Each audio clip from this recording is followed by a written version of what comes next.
지난번에 이제 제가 아굴의 기도까지 이렇게 나누고 갔었습니다. 아굴의 기도, 개인적으로 은혜를 굉장히 많이 받았던 기도문이었어요. 선교를 마치고 주님 앞에 기도하면서 기도밖에 없다라는 답을 얻었어요. 우리의 남은 사역이 어떠한 사역이 되어야 할 것인가. 오고 나서 그동안 안 했던 순모임도 해야 하고, 이제 우리가 토요스쿨도 해야 하고, 여러 가지 교회 사역들이 있지만 제가 얻은 선교의 결론으로 얻은 답은 기도밖에 없다였습니다. 기도가 전부죠. 그리스도인이 기도하는 것 말고 다른 일은 없어요. 그렇죠.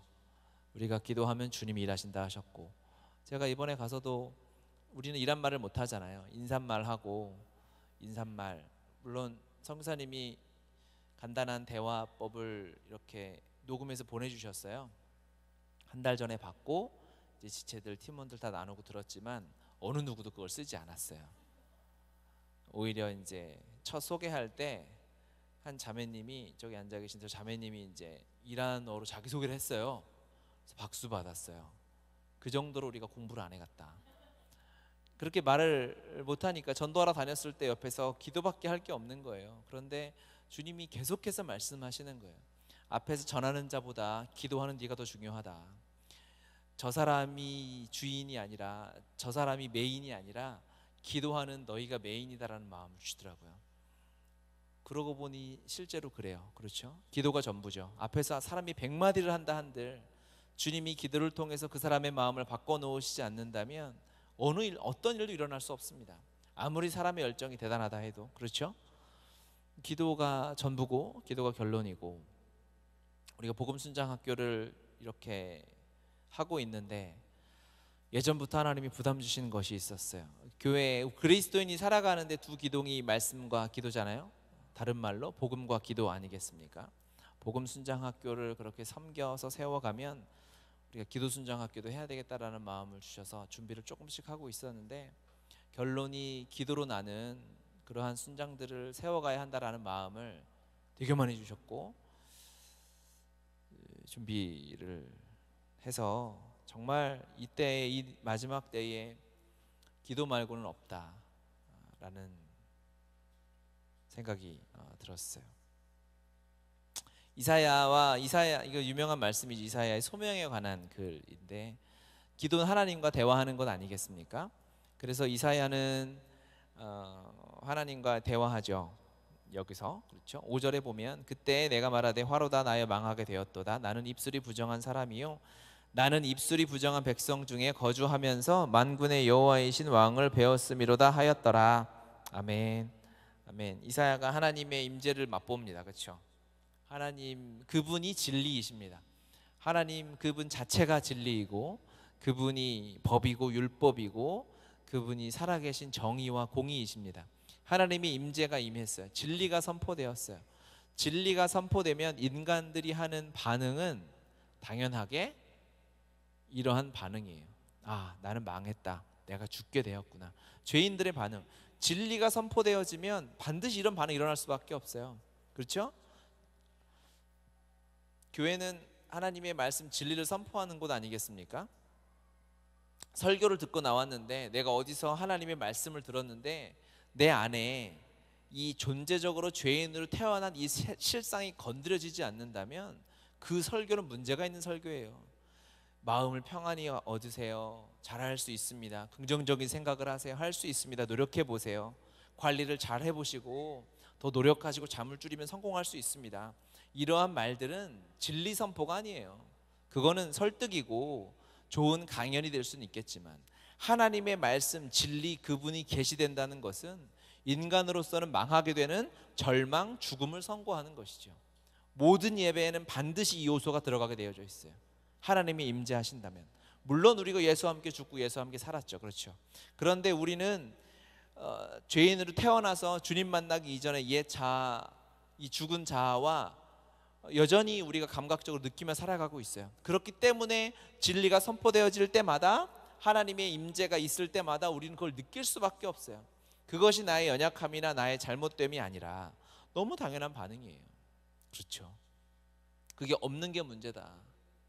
그냥 마음 평안하게 해주고 마음의 위로만 있는 것이 문제지, 진리가 선포되어지고 내 마음에 절망이 선포되어지고 이 절망이 선포되어졌다라는 것은 무엇입니까? 내가 망하게 되었다, 내가 죽게 되었다라는 것은 주님 없으면 안 되는 인생이구나라고 결론 잡을 수밖에 없는 거예요. 모든 성경에 모세도 그랬고요, 여호수아도 그랬고요, 수많은 믿음의 사람들이 하나님의 임재 앞에 동일한 반응을 다 했어요. 욥도 욥기 42장 5절에서 6절에 보면 내가 주께 대하여 귀로 듣기만 하였으나 이제는 눈으로 주를 배움나이다. 그러므로 내가 스스로 거두어 드리고 티끌과 재 가운데 회개하나이다. 하나님의 임재 앞에 회개를 왜 하겠어요? 죄인만이 회개하지 않겠습니까? 욥이 깨달은 거예요. 하나님의 임재가 있으니까 내가 회개할 수밖에 없는 존재구나라고 깨닫게 된 것이고, 베드로 누가복음 5장 8절에 보면 시몬 베드로가 이를 보고 예수의 무릎 아래에 엎드려 이르되 주여 나를 떠나소서 나는 죄인으로소이다. 사도 요한계시록 1장 15절에서 17절에 보면요, 그의 발은 풀무불에 단련한 빛난 주석 같고 그의 음성은 많은 물소리와 같으며 그의 오른손에 7별이 있고 그의 입에서 좌우에 날선 검이 나오고 그 얼굴은 해가 힘있게 비치는 것 같더라. 내가 볼 때에 그의 발 앞에 엎드려져 죽은 자 같이 되매 그가 오른손으로 내게 얹고 이르시되 두려워하지 말라 나는 처음이요 마지막이니. 예수 그리스도의 그 임재 앞에 하나님의 자신을 계시하시는 아들 예수 그리스도가 드러나는 그 하나님의 영광 앞에 사도 요한은 죽은 자처럼 될 수밖에 없었어요.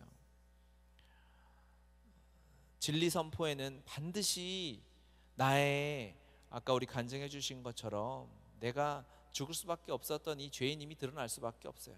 예전에 죽었는데 뭘 다시 드러내? 날마다 제 십자가를 지고 따라가야 되는 거예요. 그게 없으면 우리는 반드시 교만하게 되고, 그게 없으면 심지어 교회 안에서도 하나님을 얼마든지 이용하면서 살아갈 수 있게 되는 것이죠. 8절 말씀을 보면요, 내가 또, 본문 8절입니다. 내가 또 주의 목소리를 들으니 주께서 이르시되 내가 누구를 보내며 누구를 위하여 갈고 하시니 그때 내가 이르되 내가 여기 있나이다 나를 보내소서 하였더니, 주님의 음성이 들리는 거죠. 주의 목소리를 들으니 주께서 이르시되 내가 누구를 보내며 누가 우리를 위하여 갈고. 그래서 우리라는 표현이 나옵니다. 그렇죠? 그래서 하나님이 이 표현을 통해서 또 삼위일체 하나님임을 우리가 알 수 있겠죠. 그래서 그런 거는 여러분이 어차피 공부를 외울 수 없으니까 동그라미 쳐놓고 삼위일체 하나님 이렇게 써놓으시면 나중에 아는 척하기에 좋습니다. 어차피 기억을 못 하실 거 아니에요. 제가 설명해서 끄떡끄떡 했잖아요. 지금 다 써놓으세요. 문제는 뭐냐, 하나님이 말씀하시는 거예요. 내가 누구를 보내야 될까? 우리를 위해, 하나님을 위하여 누구를 내가 보내야 될까? 누구를 쓸까라고 하나님이 말씀하시니까 이사야가 거기서 자원하고 서원하는 거죠. 하나님의 성품을 생각해 볼 필요가 있어요. 하나님을 우리가 하나님에 대해, 그분의 성품에 대해 더 많이 알아야 돼요. 더 많이 기도해야 돼요. 더 많이 묵상하고 성경 공부를 통해서 성경을 알려고 하는 것이 아니라 하나님을 알려고 노력해야 되는 거죠. 왜? 하나님을 알면 알수록 기도하게 됩니다. 하나님을 알면 세상의 것이 얼마나 그동안의 우리의 걱정과 근심이 하찮은 것인지를 알게. 우리가 이 세상에서 왜 답답하고 걱정하고 근심하냐? 하나님을 몰라서 그래요. 하나님을 알고 하나님의 역사하심을 보면 그 모든 것이 아주 가치 없는 것임을 다 깨닫게 되는 거죠. 하나님의 성품을 묵상해 보면 하나님이 보낼 사람이 없어서 이렇게 말씀하시는 게 아니라 정말 누구를 보내야 될까 이렇게 고민하실까요? 아니면 사람을 수백 명 모아놓고 내가 사람을 보내야 되는데 여기서 누구를 보내지? 라고 생각해서 하나님이 이사야에게 말하신 게 아니에요. 하나님은 그럴 리가 없죠. 전지하시고 전능하시고 말씀 하나로 모든 일을 행하실 수 있는데 하나님이 이 말씀을 왜 하셨을까요? 이 말씀에 타깃이 있었어요. 그건 이사야였어요. 이사야 들으라고 한 말이에요. 이사야를 쳐다보면서 내가 누구를 보낼까? 나를 위해서 누가 갈까라고 얘기하신 거예요. 우리 입장에서 이 본문을 생각해 보면 그냥 많은 사람들 앞에 혹시 우리가 이렇게 교회에서 이렇게 선교 동원하거나 이렇게 뭐 행사 동원할 때처럼 좋은 하나님의 일이 있습니다. 시간 내고 돈 걷어가지고 갈 사람 오십시오라는 사람들에게, 여러 명에게, 대중들에게 설교해서 하는 것이 아니라, 하나님은 우리를 그렇게 다루시지 않아요. 하나님은 우리를 그냥 단톡방에 모아놓고 우리 교회 단톡방에 공지글 띄우듯이 읽을 사람 읽고 마음이 동한 사람 순종해, 이 정도가 아니라 하나님은 언제나 1대1이죠. 하나님이 수천 명, 수만 명 앞에 예배하는 자리라 할지라도 메시지가 선포되면 그것은 하나님이 나에게 하시는 말씀입니다. 아멘이죠? 그 은혜를 우리가 지금까지 살았죠. 이사야를 부르시는, 이사야에게 하시는 말씀이 무엇일까? 바로 이사야도 동일합니다. 이사야를 놓고 말씀하신 거예요. 이사야만 보고 말씀하신 거예요. 이걸 우리의 삶에 어떻게 적용해야 될까요? 하나님이 어떠한 주의 일에, 하나님의 역사에, 기도를 통해서 주님이 말씀하시면 그것은 사실 우리가 고민할 문제는 아닌 거예요. 하나님이 순종하길 원하시는 거죠. 그 자리에 이사야가 오길 원하시는 거죠. 하나님의 역사, 하나님의 사역이, 하나님의 일들, 하나님의 필요, 뭐 하나님은 충분하신 분인데도 하나님이 뭔가 필요가 있는 것처럼 얘기하시잖아요. 그럴 리가 없는, 신기한 거잖아요. 하나님이 보낼 사람이 없겠습니까? 예배할 사람이 없으면 돌덩이도 찬양하게 만들 수 있는 분이 하나님이신데, 분명히 충만하시고 충분하신 그분이 뭔가 필요한 것처럼 말씀하실 때는 우리가 의심을 해봐야 돼요. 하나님 그럴 분이 아닌데 왜 나한테 저 얘기를 하시지? 하나님이 돈이 없으신 분이 아닌데 왜 돈 얘기를 하시지? 하나님이 사람이 없으신 분이 아닌데 왜 사람 얘기를 하실까? 하나님이 채울 사람이 없어서 일할 사람이 없는 분이 아니심에도 불구하고 왜 하나님이 그 말씀을 하실까? 라고 그 소리가 내 귀에 들린다면 그것은 하나님이 나를 필요로 하시는구나 라고 깨닫고 그 자리에 나아가야 되는 것이죠. 아멘이죠. 너무 아멘입니다. 이사야는 그렇게 하나님 앞에 반응하는 겁니다. 특히 우리가 이 본문 말씀을 이사야의 소명장이다라고 얘기해서 이렇게 신학생이나 선교사가 될 때 주로 이런 모습을 상상하잖아요. 갑자기 자다가 꿈에 환상 중에 주님이 나타나거나 천상 회의가 보여서 누가 나를 위해 주의 종이 될까 이렇게 울리는데, 주여, 제가 제 주변에 많은 목회자들이 있지만 그렇게 된 사람이 없어요. 저를 포함해서 없어요. 여전히 환상을 기다리고 계시는 분이 있으면 그 환상을 깨고 성경을 읽어라. 저는 그 얘기를 하고 싶어요. 하나님의 진리는 이미 다 계시되어져 있습니다. 주님이 이 주님 나라를 위하여 계속해서 우리에게 말씀하실 거예요.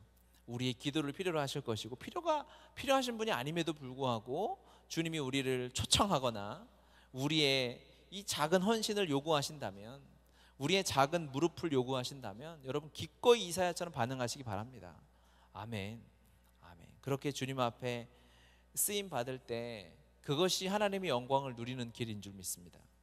아멘이죠. 그리고 나서 이사야가 이렇게 하나님 앞에 반응하는 거예요. 주님, 제가 여기 있습니다.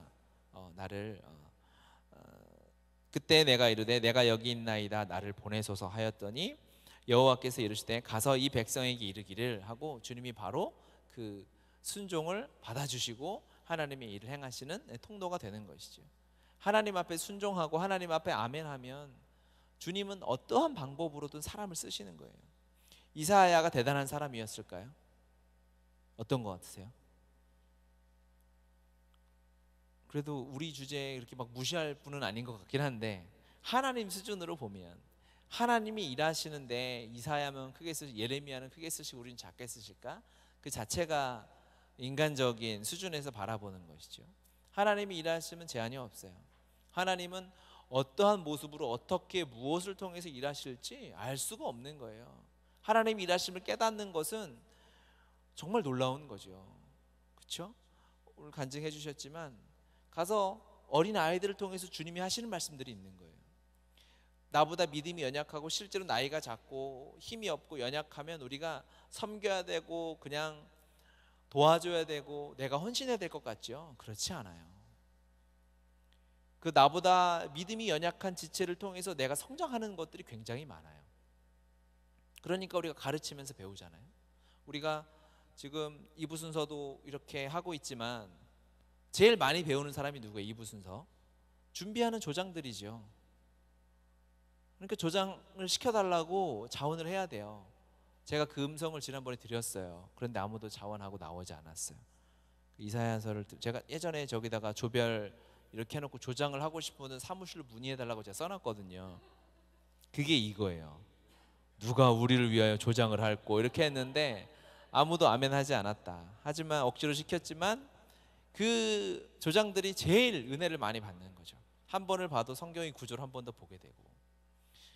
왜 그럴까? 하나님이 뛰어난 사람을 쓰는 게 아니죠. 조장들 너무 아멘이죠. 두 손 들고 아멘 할렐루야. 성경을 정말 모르고 연약한 자를 하나님이 쓰시는 거예요. 그러면 주님이 배우게 하시고 가르치게 하는 거죠. 제가 이 성교를 통해서 하나님의 은혜와 하나님의 역사하심을 정말 하루에 수십 가지씩 깨닫고 정신없었어요. 막 핸드폰에 적고 잊어버릴까 봐 막 녹음하고, 물론 여기 정리를 다 못했다는데 허점이 있지만 이제 해야 돼요. 해야 되는데 하나님이 예비하심, 준비하심이 하나하나 다 있구나. 하나님이 그냥 두실 리가 없구나. 주님을 믿지 않는 사람도 하나님이 사용하시지 않습니까? 가서 우리를 도와준 수많은 무슬림들이 있었어요. 무슬림 덩어리니까 그 동네는. 그런데 그들이 우리를 많이 도와주더라고요. 왜 그랬는지 모르겠죠, 그들이. 근데 하나님이 그들을 쓰신 거예요. 제가 메뉴를 하나 주문하는데 이스라엘 사람들은 영어를 기가 막히게 잘해요. 잘해요. 미국 사람보다 더 잘해요. 그래서 좀 교만할 수도 있는데 하여튼 터키에 간 터키 사람들은 영어를 잘 안 해요. 그런데 주문은 영어로 해야 되잖아요. 근데 이제 보통 이렇게 메뉴판에 있는 메뉴를 주문하잖아요. 이렇게 보면. 그래서 잘 모르니까 넘버 3 3개 달라고 막 이렇게 얘기하잖아요. 그런데 거기서 먹었던 메뉴 중에 하나가 버팔로 윙이라고 있어요. 아세요? 버거킹에 윙을 이렇게 했는데 그런 게 잘 안 나와요. 그런데 우리 자매님들은 버팔로 윙만 드시는 거예요. 그래서 버팔로 윙을 사와라. 그래서 이제 사러 갔어요. 돈 100리라를 들고 버팔로 윙을 3세트를 사오래요. 근데 한 세트에 6개가 들어있으니까 4개가 들어있나? 그러니까 그거를 12덩어리를 사와야 되는데 버팔로 윙을 제가 할 수 있는 모든 영어를 통해서 다 발음을 했어요. 버팔로 윙부터 해가지고 전혀 못 알아듣는 거예요. 한국식으로 버팔로 윙부터 해가지고 다 했는데 못 알아듣더라고요. 큰일 났다 이거. 저기서 버팔로 윙을 기다리는 형제자매님들을 먹여야 되는데 하나님이 제 뒤에 무슬림, 영어 잘하는 무슬림을 예배해 두셔가지고 그 사람이 제 발음을 모두 다 듣고 다 그렇게 해가지고 이제 3개를 시켜야 되는데 하나만 시켰더라고요. 그래서 저기 이거 3개라고 내가 했더니 그 사람이 또 와서 그때 제가 막 적었어요. 하나님이 그 와중에도 도울 자들을, 그러니까 하나님이 우리 지체들이 버팔로 윙 먹는 걸 기뻐하셨던 거예요. 그러니까 다 예배해 두시고 도울 자들을 붙여, 그걸 기뻐하셨는지 저의 어려움을 견딜 수 없었는지 모르겠지만 하여튼 거기도 그 사람을 두시고 이 일이 그냥 하루 돌아다니는 내내 하나님의 역사하심 도울 자들 다 붙여 놓으시니까요. 하나님의 일하심은 알 수 없는 거죠. 그러니까 내가 연약하고 내가 잘 모르고 내가 할 수 없어서 하나님의 일을 할 수 없다 제안하는 게 가장 미련하고 무식한 일인 거예요. 아멘. 그 전에 막 웃고 아멘 하다가 여기서는 또 안 하네. 이게 교회를 오래 다니면 이런 폐해가 있어요. 아멘 해야 할 때와 했다가는 걸려들 것 같을 때는 아멘을 안 하는 이런, 안 돼, 그러면 안 된다라는 거. 마지막으로 11절부터 보면요, 내가 이르되 주여 어느 때까지니까 주께서 대답하시되 성읍들은 황폐하여 주민이 없으며, 즉 하나님의 심판이 선포되는 거예요. 주님이 이사야를 쓰겠다라고 말씀하시고 뭐라고 하냐면, 이사야 백성들에게 말해라. 엄청나게 황폐해질 것이다. 어마어마한 황폐가 임할 것이다. 사람들이 들어도 듣지 못하고 봐도 깨달을 수 없는 시대가 올 것이다 라고 하나님의 진리의 말씀이 선포되는 게 하나님의 심판이죠. 그렇죠? 이 심판을 피하고 싶지만 심판은 반드시 임해야 합니다. 하나님의 성품을 보면 죄를 그냥 눈 감아주고 적당히 처리하는 하나님의 성품은 있을 수 없으니까요. 하나님의 그 거룩하신 성품상 당연히 심판이 임할 수밖에 없는 거죠. 그렇죠. 그래서 하나님의 심판의 말씀이 선포되어질 때 그 심판 때문에 두려워하고 벌벌 떠는 것에 그치면 안 되고, 그렇죠? 하나님의 이 심판의 목적이 무엇인가, 심판의 결론이 무엇인가까지 우리는 가야 될 필요가 있는 거죠. 그렇게 진리로 결론 삼아야 되죠. 12절, 여호와께서 사람들을 멀리 옮기셔서 이 땅 가운데에 황폐한 꽃이 많을 때까지니라. 그 중에 10분의 1이 남아있을지라도 이것도 황폐하게 될 것이나, 밤나무와 상수리나무가 배임을 당하여도 그 그루터기는 남아있는 것 같이 거룩한 씨가 이 땅의 그루터기니라. 하나님의, 여기서 하나님의 마음이 다 드러나는 거예요. 앞에 어마어마한 심판을 얘기하셨는데 이건 하나님의 본심이 아니었어요. 하나님의 본심이 맨 마지막에 한 단어로 되어 있는 거죠. 다 망하게 될 거예요. 10분의 1을 남겨놓을 것 같은데 그것마저 황폐하게 되는 것 같아요. 마지막 희망이라고 우리 인간 편에서 생각했던 것마저도 하나님이 그냥 두고 보실 수 없을 만큼 황폐하고 폐역한 상황에 임했다 할지라도 거기서도 절망하지 말라는 거예요. 거기서도 결론 내리고 눈물 흘리고 슬퍼하고 다 망했다 말하지 말라는 거예요. 내 여기까지 큰일 났네, 망했네, 그냥 내 혀 앞에까지 그 부정적이고 절망적인 소리가 나왔다 할지라도 꿀꺽 삼키라는 거예요. 하나님의 본심은 어디 있느냐? 구루터기, 거룩한 씨에 있다는 거예요. 우리의 눈에 그렇게 보인다 할지라도 하나님의 완전한 심판이 이 땅을 홍수로 다 쓸어버렸을 때도 노아를 남기셔서 하나님의 역사를 이루셨고, 이 땅의 모든 자가 수십억 수천억 인구가 모두 죄인으로 태어났지만 아들 예수 그리스도를 거룩한 자로 이 땅에 태어나게 하셔서 하나님의 구원을 완성시키셨던 것처럼 이 마지막 때에, 이 더럽고 황폐한 이 때에 하나님의 구원의 이 복음이 놀랍게 살아서 하나님의 역사를 반드시 이뤄내시겠다는 거죠. 하나님의 본심이 바로 거기 있는 거예요. 아멘이죠. 그래서 하나님이 우리를 치시고 우리에게 말씀하시고 이 땅을 어렵게 하시고 나에게 기도 제목을 주시고 문제를 주셨을 때 그것 가지고 거기다 결론 내리고 마음을 어렵게 거기에 포기하지 말라는 것이죠. 거기다 결론 내리지 말고 하나님의 본심에까지 가서 하나님의 마음을 받아 진리로 결론 내리라는 것입니다. 구루터기는 뭡니까? 모양은 흉측하죠. 가능성이 하나도 없어 보이죠. 구루터기는 생명이 있느냐 없느냐의 차이가 있는 거예요. 생명이 있는 구루터기는 반드시 자라게 되고, 그렇죠? 눈에 안 보여도 구루터기 자체는 잘려난 것 같고 당장 열매를 맺을 수 없고 당장 꽃이 필 수 없지만 그 뿌리만 살아있으면 다시 자라게 되는 것이죠. 우리가 수많은 기도 제목 앞에, 많은 문제들 앞에 무엇을 점검해야 하는가는 내 겉의 모양이 아닌 거예요. 그러니까 세상 사람들은 그 가운데서도 결국 보이는 것으로 판단하거든요. 어차피 다 흉측하게 잘린 그루터기인데 내가 잘린 각도가 더 이뻐 막 이러면서 이 말도 안 되는 세상인 거예요. 그게 중요한 게 아니라 어떠한 모습으로 내가 이 땅에 살고 있는 게 중요한 게 아니라 내가 살아날 수 있는 생명을 가지고 있느냐, 예수 그리스도 이 생명의 복음의 능력이 내 안에 있느냐 없느냐, 그것을 점검하고 그 길을 따라가야 되는 거죠.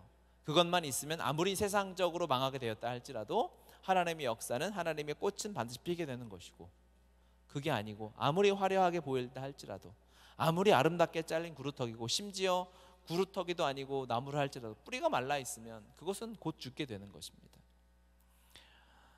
주님이 우리에게 허락하신 이 생명 여러분에게 여전히 살아 있습니다. 아멘이죠. 아멘. 여러분의 마음 안에, 여러분의 삶 안에 살아 있어요. 그렇기 때문에 이게 제가 이 설교를 더 많이 하고 가고 싶었는데 순장을 임명하자마자 바로 비행기를 태워가지고 못했는데, 순장은 생명을 가진 자예요. 그렇죠? 그 생명은 나의 어떠함과 상관없이, 나의 잘함과 못함과 상관없이 내가 생명을 가지고 그 땅에 살아있다면 반드시 열매를 맺게 되어져 있는 것이죠. 여러분은 하나님의 생명을 가지고 있는 자입니다. 순장은 그런 자예요. 그러면 가는 곳마다 생명을 뿌리내리고 생명이 낳는 역사를 기대하셔야 돼요. 그 일은 일어날 수밖에 없어요. 왜? 그 사람의 노력이 아니라 생명이 있으면 하나님 뿌리를 통해 물을 공급해 주시고 햇볕을 주시고 좋은 바람을 불게 해주셔서 자라게 하실 줄 믿습니다. 우리 안에 그리스도가 계신가, 하나님의 성령이 역사하고 계신가, 그것을 이 시간 확인하시기 바라요. 그분께 기도하시기 바랍니다. 함께 기도합시다.